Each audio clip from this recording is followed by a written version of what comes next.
नमस्कार दोस्तों। हाँ, मैथ्स एंड रीजनिंग क्लासेज में आपका हार्दिक स्वागत है। हम पढ़ रहे हैं सरलीकरण सिंप्लीफिकेशन। तो आज की शायरी मोटिवेशन शायरी है। समझो हार हो गई अगर मान लिया जाए, जीत निश्चित ही होगी अगर ठान लिया जाए, हिमालय को फतेह कर किया जा सकता है अगर अपनी लगन और ताकत पहचान लिया जाए।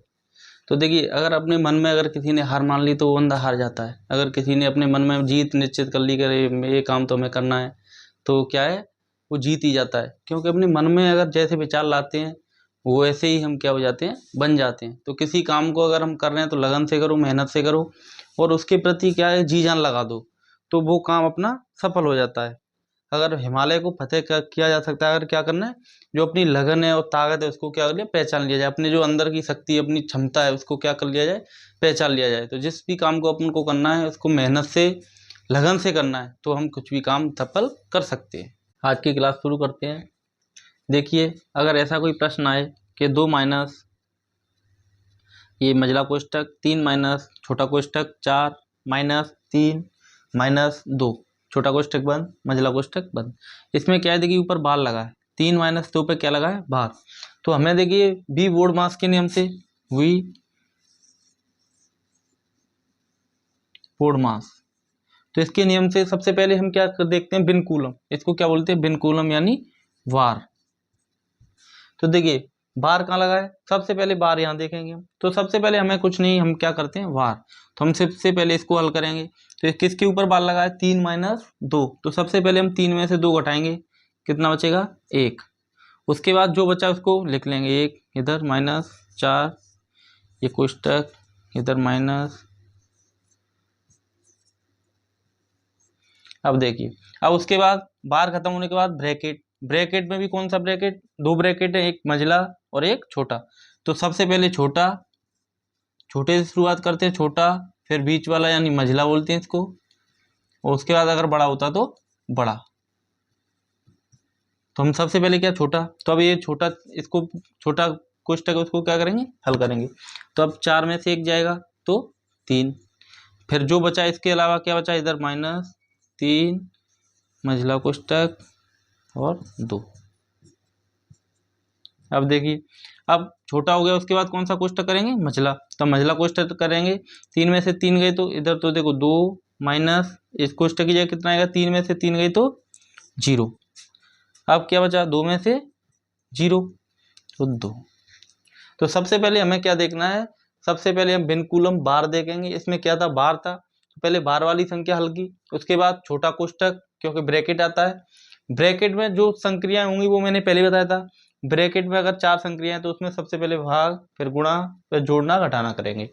तो इसमें तो सब माइनस ही हो रही थी, लेकिन हम क्या करेंगे, बिन कूलम फिर ब्रैकेट, अगर भाग होता तो फिर भाग करते, फिर गुणा करते, फिर जोड़ करते, फिर घटाना करते। और अगला उदाहरण देखते हैं। देखिए देखिए जैसे दूसरा प्रश्न लेते हैं हम। देखिए, अगर आपको बेसिक से जीरो से सीखना है तो हमारे साथ जुड़े रहिए। हम क्या है कि जो जीरो से सिखा रहे हैं, जो कुछ भी नहीं जानता है वो भी अगर हमारी क्लासों को लेगा तो वो इन सवालों को जल्दी से जल्दी हल कर देगा। देखिए कि किन्हीं 3 क्रमागत विषम प्राकृत संख्याओं का योग 45 हो तो बीच वाली संख्या होगी। अब देखिए 3 संख्याएं कितनी है, 3 क्रमागत विषम प्राकृत संख्या। तो हमें पता नहीं है कि कौन सी संख्याएं हैं। तो हम क्या करते हैं, अगर किसी गणित में किसी चीज का, किसी भी संख्या के बारे में नहीं पता है तो हम उसको मान लेते हैं, ABCD या XYZ जो भी हो, तो हम मान ले, हल करते हैं। देखिए हमें पता नहीं है कि वो कौन सी संख्या है तो कोई 3 विषम कहीं से भी हो सकती हैं, 1 3 5 हो सकती हैं, 5 7 9 हो सकती हैं, क्रम से है। विषम है तो क्रम से एक छोड़कर एक है, लेकिन कौन सी हमें नहीं पता। तो हम मान लेते हैं कि माना, या तो बीच वाली मान लो या पहली मान लो, पहली मान लो, माना पहली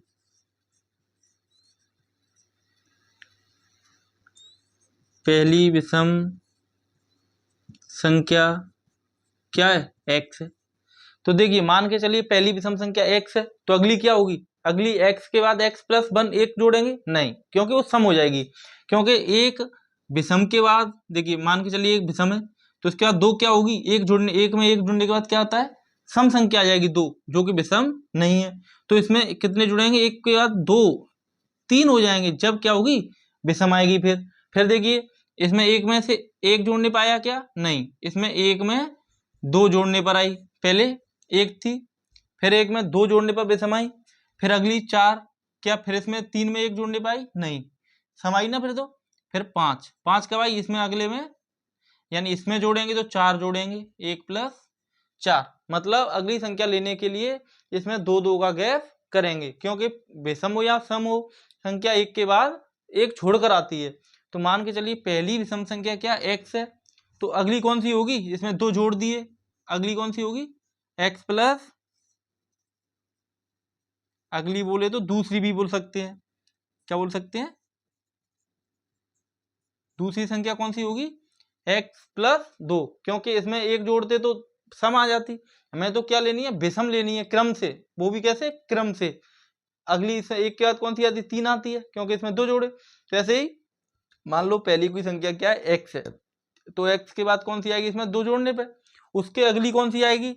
ऐसे अगली देखेंगे तो तीसरी, तीसरी कौन सी होगी? इसमें कितने जोड़ेंगे? x में दो जोड़े, फिर x में कितने जोड़ेंगे? चार। तो ऐसे ही जोड़ते जाएंगे कितनी भी संख्या, इसमें कितनी है? तीन है। अब इसमें क्या दे रखा है कि किन्हीं तीन प्राकृत विषम प्राकृत संख्याओं का योग 45 हो। अगर इन तीनों को हम जोड़ें तो कितना दे रखा है? 45। तो बीच वाली संख्या बतानी है, तो हम इनको क्या कर लेंगे? सबको जोड़ लेंगे प्रश्न के अनुसार, यानी प्रश्न के अनुसार मतलब प्रश्नानुसार क्या करेंगे? सबको जोड़ेंगे। कितना ये? x प्लस दो प्लस x प्लस चार, ये किसके बराबर होगा? 45 के, क्योंकि प्रश्न में दे रखा है कि इनका योग है, ये तीनों प्राकृत संख्याओं विषम प्राकृत संख्याओं का योग कितना है? 45। तो हमने बराबर कितना कर दिया? 45। इधर जोड़ देंगे सबको, एक x और एक x, दो x, दो x और एक x, तीन x। कितनी x हो गई? 3x। प्लस इधर संख्या देखेंगे, x x अलग जोड़ती हूँ, संख्या अलग, दो, दो और चार 6, बराबर कितना? इधर 45। अब देखिए जो पक्षांतरण करते हैं हम, इधर की जो संख्या होती है बराबर से क्या है? एक पक्ष इधर होता है, उधर, इधर वाला पक्ष बायां पक्ष, इधर दायां पक्ष, यानी लेफ्ट और राइट। अगर इधर से कोई संख्या गुणा की है तो भाग में जाएगी, भाग की है तो गुणा में जाएगी, ऐसी प्लस की है तो माइनस में जाएगी, माइनस की है तो प्लस में जाएगी। इधर ये 6 क्या हो रहा है? हमें सिर्फ इधर क्या रखना है? x वाले, क्योंकि x का मान हमें पता नहीं है, अभी आएगा। तो इधर x x इधर रखेंगे, बाकी सब उधर भेज देंगे। तो ये प्लस 6 हो रहे हैं तो उधर जाके क्या हो जाएंगे? घट जाएंगे। इधर होगा 3x, इधर प्लस के उधर क्या हो जाएंगे? घट जाएंगे। बराबर का चिन्ह पहले से लगा है, इधर 45 पहले से थे, ये नहीं घटेंगे, क्यों? ये तो पहले से थे। इधर के जो आ रहे हैं, इधर ये वाले जाएंगे, उधर क्या हो जाएंगे? ये प्लस किए तो उधर क्या हो जाएंगे? -6। अब कितने हो जाएंगे? 45 में से 6 गए तो 39। इधर कितने हैं? 3x। अब देखिए 3x का मतलब 3 का गुणा किस में हो रहा है? x का, तो x केवल रखनी है हमें इधर। तो क्या करेंगे? 3 का गुणा हो रहा है, जिस संख्या बीच में कोई चिन्ह नहीं है उसमें क्या होता है? गुणा। तो 3 का गुणा हो रहा है तो उधर क्या लग जाएगा? भाग। तो 39 भाग देंगे 3 का, 3 से काटें, 3 एकम 3, 9 में देंगे 3 तिया 9, कितनी बार कट गई? 13 बार। इसका मतलब x का मान कितना है? 13। तो यहाँ पर x यानी के पहली संख्या कितनी आ गई? 13। तो दूसरी कौन सी, यानी दूसरी कितनी होगी फिर? x प्लस 2 वाली कितनी होगी? 13 में जो 13, x की जगह कितने रखेंगे? 13 प्लस 2, कितने हो जाएंगे? 15। अगली x प्लस 4, कितने हो जाए? x का मान कितना आया? 13 प्लस 4, 13 और 4 17। अब देखिए हमें पता चल गया पहली संख्या 13 है, दूसरी 15 और तीसरी 17 है। अब देखिए प्रश्न में इसने कहा था कि किन्हीं तीन क्रमागत विषम प्राकृत संख्याओं का योग कितना है? 45। करके देख लो, 13, 15 और 17 कितने होते हैं? 3 और 5 8, 8 7 15 की 5 हासिल 1, 1 2 3 और 1 हासिल का 4। सही आया ना? तो इसका मतलब पहली संख्या कितनी है? 13, दूसरी 15 और तीसरी 17। इसमें कौन सी पूछी? बीच वाली। अब तीन संख्याएं तो बीच वाली कौन सी होगी? ये। तो इसमें बीच वाली कौन सी आएगी? बीच वाली कितनी आ गई? 15। अपना उत्तर कितना आ जाएगा? 15। देखिए एक तरह से और कर सकते हैं इसको हम,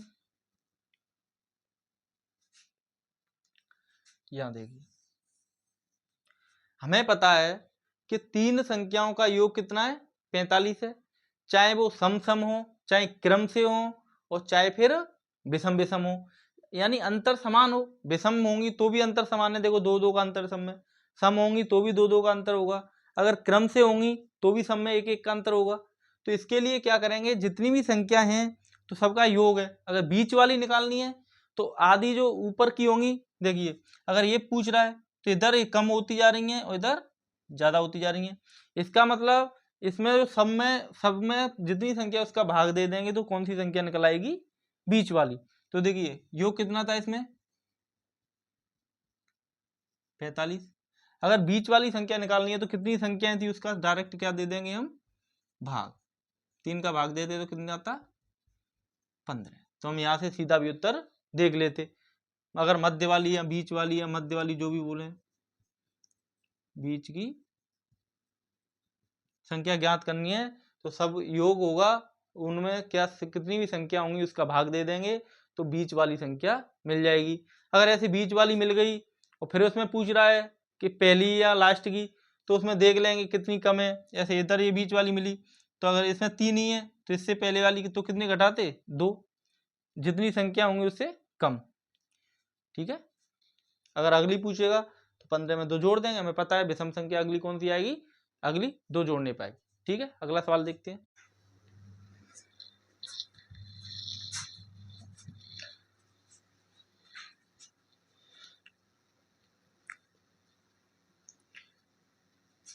देखिए अगला प्रश्न लेते हैं, जैसे किसी संख्या का दोगुना करके उसमें 9 जोड़ा जाता है, इस प्रकार प्राप्त संख्या का तिगुना 75 के बराबर है, तो वह संख्या क्या है।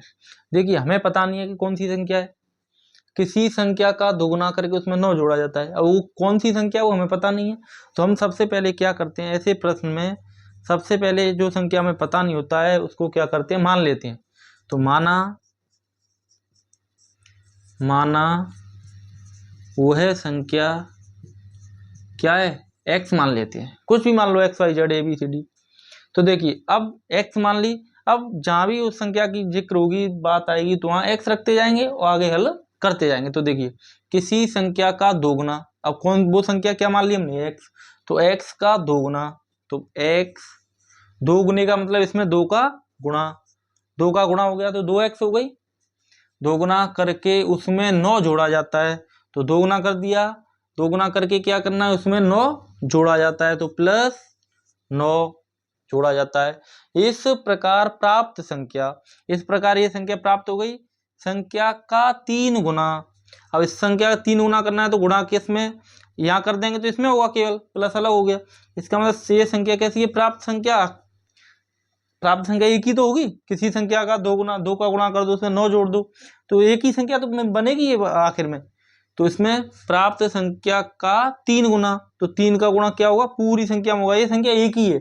अभी तो ये अलग क्यों दिख रही है, क्योंकि x का मान नहीं पता था, मान पता चल जाएगा तो इसका जोड़ेंगे, गुणा करके 2 का 9 जोड़ेंगे तो एक कोई संख्या प्राप्त होगी, उसका फिर 3 का गुणा करेंगे तो तिगुना 75 के बराबर है। इसके बराबर क्या उत्तर आएगा, 75। तो वह संख्या क्या है, तो हमने मान ली वह संख्या x है।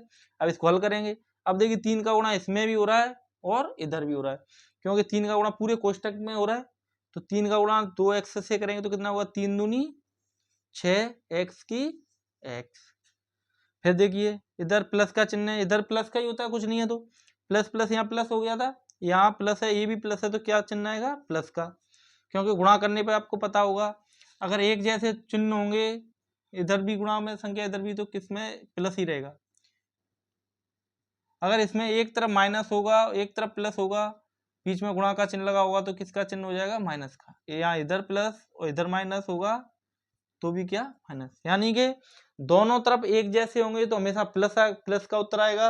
अगर गुणा करने में कोई दो संख्याएं गुणा में हो रही हैं और उनके चिन्ह क्या है, अलग अलग हैं, तो क्या होगा, माइनस का, ध्यान रखना। तो इधर भी प्लस तो किसका आएगा, प्लस का।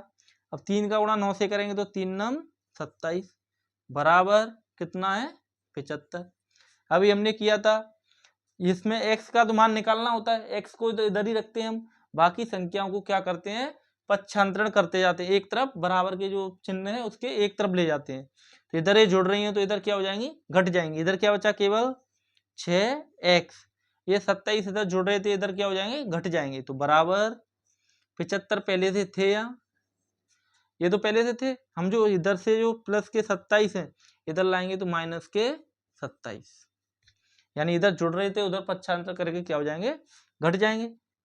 कितने हो गए, 75 में से 27 गए तो 5 में से 7 नहीं जा रहे, कहाँ से ले लें, 15, 15 में 7 गए तो 8, इधर 6 रह गए, 6 में से 2 गए तो 4, 48, इधर 6x, इधर देखिए 6 का गुणा हो रहा है x में, हमें केवल क्या रखना है, x, 6 का गुणा हो रहा है वो किस में चला जाएगा, उधर जाएगा तो भाग में, 6 का भाग देंगे 48 में, 6 8 48, तो x का मान कितना आ गया, 8।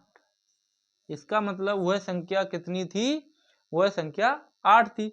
अब ये सवाल हमारा सही है कि नहीं, इसके लिए हम क्या कर सकते हैं, देखिए हम इसको चेक कैसे करेंगे, देखिए जैसे जैसे यहाँ पे बोला है हम वैसे वैसे करते जाएंगे, अपने आप उत्तर कितना आ जाएगा, 75। देखिए किसी संख्या का 2 गुना, तो संख्या पता चल गया 8, तो 8 का 2 गुना, 2 गुना कितना होता है, 16, 2 गुना उसमें 9 जोड़ने हैं, अब 16 में 9 जोड़ दो, कितने हो जाएंगे, 25 जोड़ा। इस प्रकार प्राप्त संख्या कितनी होगी जोड़ के, 25 का 3 गुना, इसका 3 गुना कर दो, कितना हो जाएगा, 25 तिया 75, किसके बराबर है, 75, अपने आप आ गया ना 75। तो इसका मतलब हमारा प्रश्न वो जो उत्तर है हल हुआ है वो कैसा हुआ है, सही। हम इसको क्रॉस चेक भी कर सकते हैं, ठीक है।